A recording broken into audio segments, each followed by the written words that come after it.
Sylvie was shocked to be taken back in time, being shown a hazy memory of the distant past from the perspective of the wielder of the blade. The blade wielder stood on a lava-coated battlefield that seemed like it must have been quite far away from this place. But before Sylvie got her bearings, an army of people with hair that literally burned like fire of various colors charged recklessly forward. The warrior wielding the blade charging right along with them. It was only a moment before they saw their opposition charging at them from the other side of the battlefield.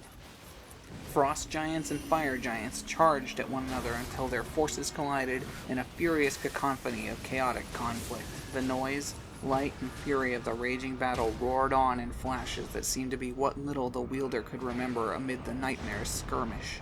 The wielder struck down dozens of frost giants, and at the end of the outrage, only a handful of fire giants were left standing. Sylvie had thought they would cheer for their victory, but instead the wielder simply looked around, taking in the carnage of the violence. Corpses of both sides lined the battlefield, many of which were impaled to the ground by the extreme number of weapons lining the environment, most of which were in the same place then as they had been in the modern day. Instead of celebrating their victory, the fire giant wielding the large blade planted their weapon into the ground too before turning around and leaning up against it. It was only as the eyes of the wielder looked down to their chest that Sylvie was able to see that they'd suffered a fatal blow, a brutal slash through their chest that was bleeding badly. The fire giant's hands reached down and touched their wound, bringing both hands up and looking at them, covered with their own blood.